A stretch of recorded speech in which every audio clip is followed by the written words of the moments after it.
got a great show for you today with some two awesome families, the psychoanalyzers and the Freudians.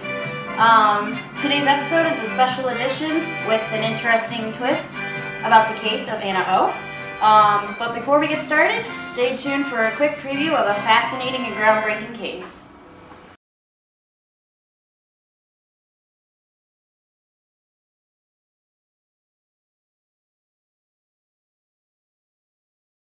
Anna O was a case study described in Sigmund Freud and Joseph Breuer's book, Studies on Hysteria.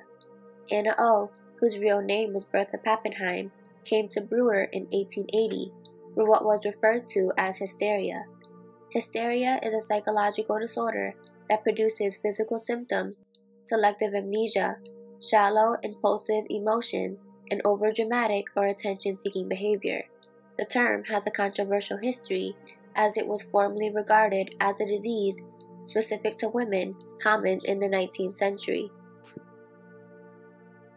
Society at this time limited many aspects of women's lives, so Anna was forced to stop her education and take up sewing and care for her family. In 1880, she took on the full-time job of caring for her ailing father. It was at this time, before his unfortunate death by tuberculosis, that Anna became sick as well. She showed symptoms such as hallucinations, extreme mood swings, paralysis on one side of her body, headaches, and blurred vision. Breuer himself diagnosed her with hysteria and treated her for 2 years, later discussing the case with Freud, who began the establishment and development of psychoanalysis. It is believed that Freud never actually physically saw Anna, but his discussion with Breuer regarding her case in fact influenced him in his future work.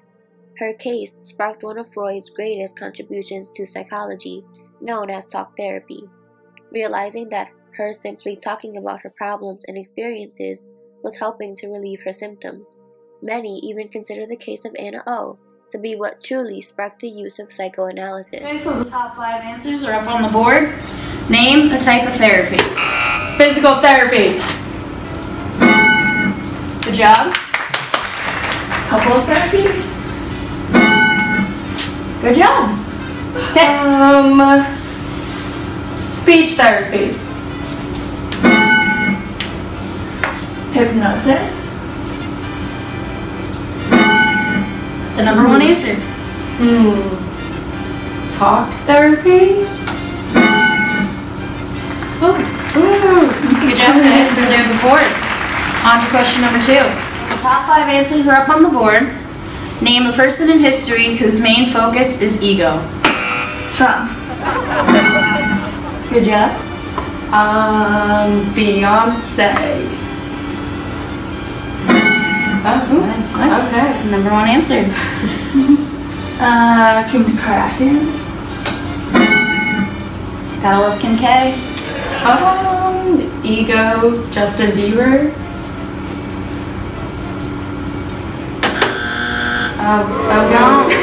Nice try. Simon Cowell. Good job. Got one more answer up there? Well, because of our theme, I would say Sigmund Freud. Nice. And that clears the board. Okay, question number 3. We got the top 5 answers up on the board. Name a patient that Freud used talk therapy on. Charlie Sheen. Good job. Caitlyn Jenner. Little Albert. Anna O. That's the number 1 answer. I mean, I know she went bald and crazy, so Britney Spears. Good job, you guys. That's the end of our first half. We'll be right back after this commercial. If you're suffering from hallucinations, mild outrages, or blurred vision, we have the fix for you. Hysteria.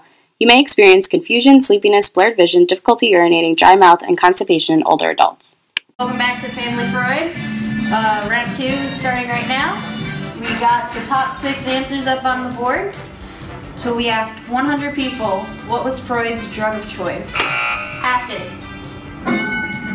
Good job. Cocaine.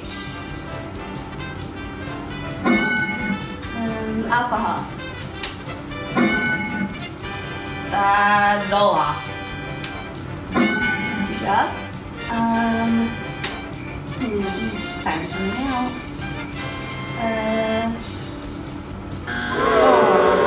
Sorry. Cannabis. Prozac. Good job, guys. You cleared the board. Now let's get ready for question number 5. We got the top 4 answers up on the board. What's a condition from the late 1800s that associates with blurred vision and hallucinations? Schizophrenia.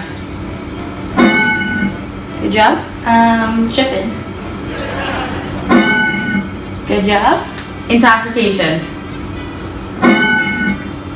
You guys are on a roll. I'm gonna say hysteria.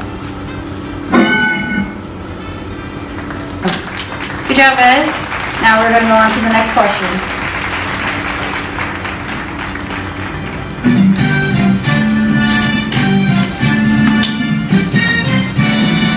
We got the top 3 answers up on the board. Name another word for personality. Psyche. Demeanor. Good job. Ego.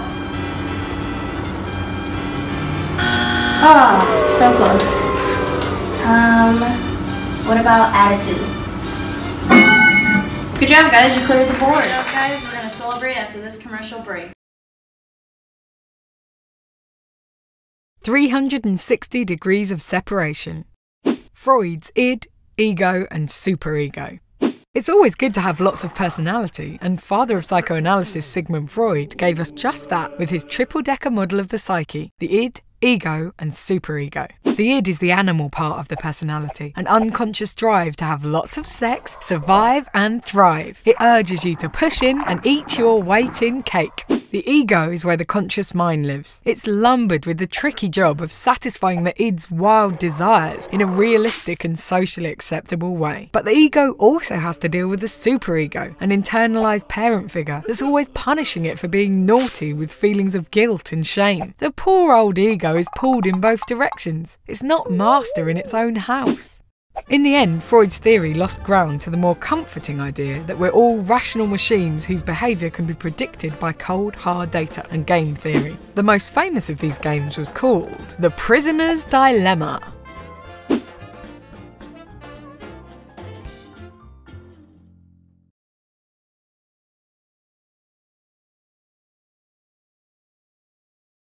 Thank you everyone for watching Family Freud.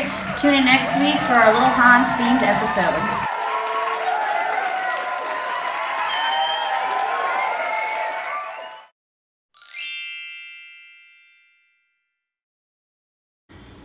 Name a type of therapy.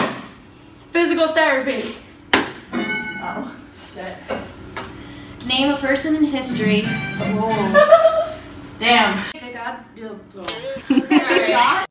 Guys, see now I'm paranoid. Question number 3. The top 6 supposed to be 6. 5. Good job. One more up on the board. What's the last one? Britney Spears. That's the Miley Cyrus. Wait, what? Wow.